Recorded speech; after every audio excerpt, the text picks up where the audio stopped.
Do you hear that weird buzzing? No. I just assumed it was your voice. No, it's your face. Hello and welcome back. Each week, Samson and Paran submit a list of books to me, and this list includes book titles only Samson has read, titles only Paran has read, and even some titles that are completely made up. I don't read books, so naturally it became my job to determine if the books are real, and if so, who's actually read them and who just lied straight to my face. This is left unread.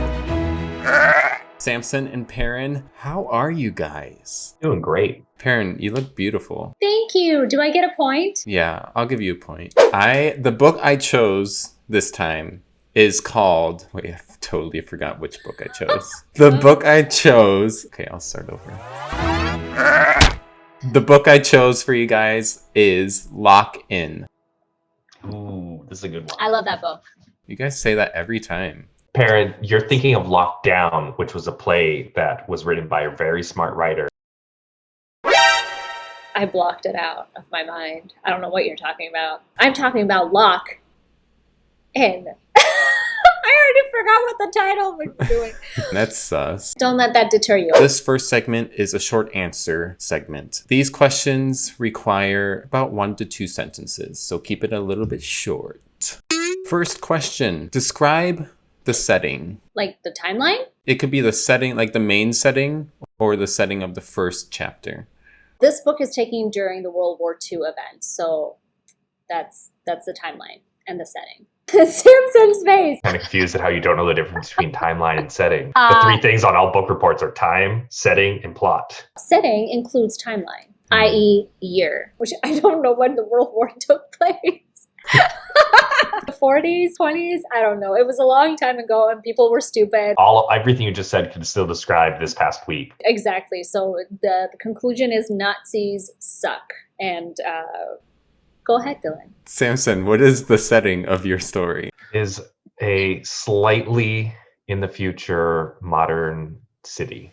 I think it's actually Chicago. You should ask Samson if it's getting hot over there. Why is he playing with his collar? Playing with my neck? Usually people do that when they're suspicious or lying and uncomfortable. I am suspicious of you. Acting suspicious, which is you. I'm going to give a point to Samson for this one because he didn't question the integrity of my question. Next question, we'll start with Samson. Explain the title. In the future, there's this condition called Hayden Syndrome, which actually causes people to get locked into their own body. So only their brain works. And the whole process is about them actually being able to live in another person or another robot's body for a small period of time. Damn. Fiction written in the setting of a nonfiction storyline. And so the idea is that British spies are trying to gather information on the German and infiltrating the German government, like locking in evidence. Historical fiction is the word you're looking for. Thank you. Historical fiction. Fiction about nonfiction. Historical fiction.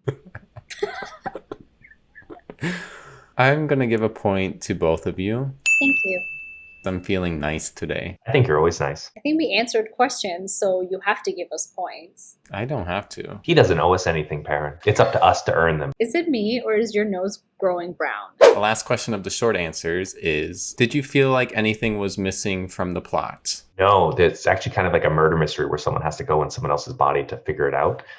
So I was trying to guess things throughout the whole time and absolutely loved it. In all honesty, I understand historical fiction references a lot of real things, but I wanted to relate to the characters more. It tried to follow so closely with nonfiction that it kind of became boring. I spent way too much time trying to figure out when the war actually happened. Listen, I did not go to schools to be a historian. It lined up so much with reality that you found it boring, yet you don't know much about the real situation. I remember the year. I just know a bunch of Nazis were there. If you don't know who the Nazis are, I think we should be asking you some questions. You were going to say something, Dillon. Yeah, exactly. Doesn't have a comeback. Go ahead, Dillon. I'm going to give a point to Samson for murder mysteries and then a point to Paran because she won that banter contest right there. This section is my favorite one. It is the rapid fire question that you are to give me a 1 to 2 word answer. How many times have you read this book? Barely once. One word to describe this story. Sad. Futuristic. Does pineapple belong on pizza? Yes. What's your favorite color? Blue. White. Orange. Who is your favorite Dillon? You. Does someone fall in love in this book? Yes. No. Would you read this as a children's bedtime story? No. This is when I have to think because I have to, remember things. I'm also really curious about which of the characters fell in love in this war novel you told me about. I might want to read this now. I think you really should because it's a really good book. It's a little boring. I love how Samson thinks like the war happens and everybody like only talks about the war. I'm pretty sure people still boned back in the day, Samson, whether you like it or not. They boned after. That's where baby boomers comes from, is after the war. I have watched The Crown plenty to know that people still boned during, before, and after the war. What year was that again? I keep forgetting. It was the year you were born. I'm going to give 3 points to each of you. This next section is an essay segment. You can give a longer explanation to these questions. What happens in the first chapter of this book? It's a meeting with a general addressing the main spy that we follow throughout the book. It's giving you context as to like, okay, this is when the World War is happening. Got it. Samson, what about you? It actually just talks about the main character, Chris, someone who actually has Hayden Syndrome and having to get put into a different body to help solve the murder. Is it Chris with a CH or a K? Actually, I'm really glad you brought that up because it's with the CH. CH. Something I didn't actually realize while reading this book is that the author never distinguishes which gender.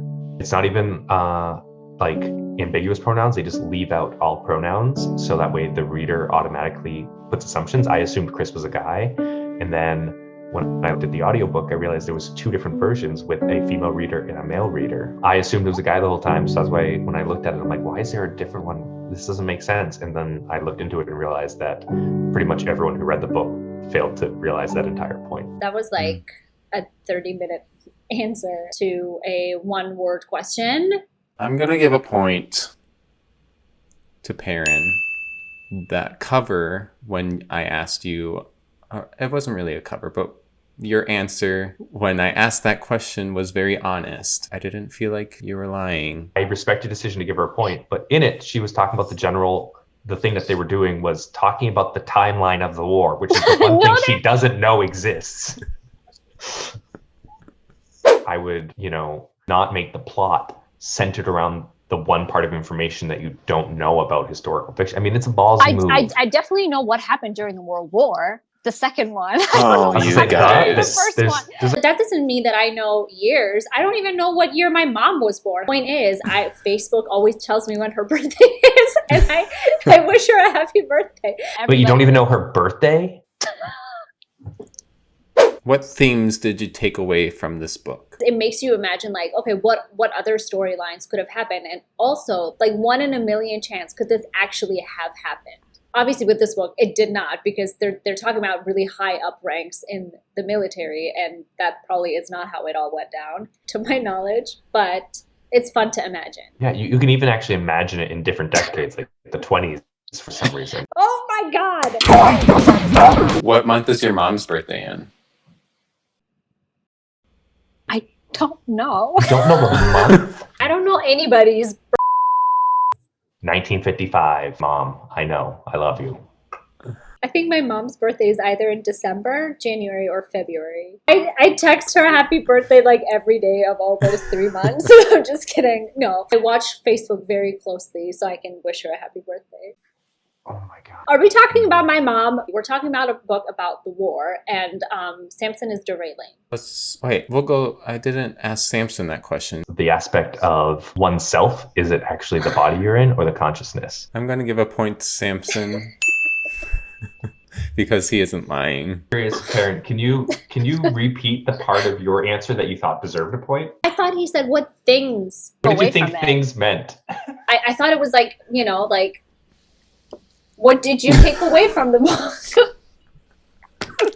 Last question. We'll start with Samson. What was your favorite part of the book? and your least favorite part of the book. My favorite part was when we discovered who actually did the murder. Because we kind of knew who it was leading up for a bit, but there just was a gap. Least favorite, I went right through it like from start to finish. So I don't really think there was any part that I was really bummed about. I just was really excited. Karen, what about you? My least favorite part was when the main character in the story is trapped inside a German agency and his identity gets blown by somebody else who is within his, like the British intelligence agency. They have a mole. You start to panic and you're like, oh, what's going to happen? I mean, there's like very little to love about what happens in World War II. But my favorite part was when they discover the mole and so now you know what's happened. No, I don't.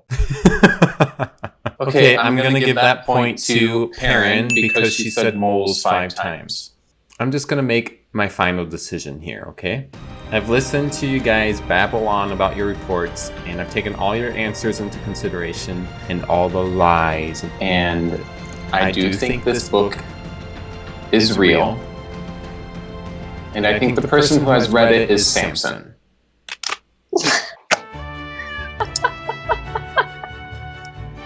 John Scalzi is one of my favorite authors. The book Lock In. There's actually even a sequel called Head On. Also kind of a neat way to learn about the unimportance of pronouns when it comes to writing characters. You should give all the points to the author of that book. Samson, what year was World War II in? Could be off by a little bit, but I'm assuming 38 to 44. I'm going to look it up right now.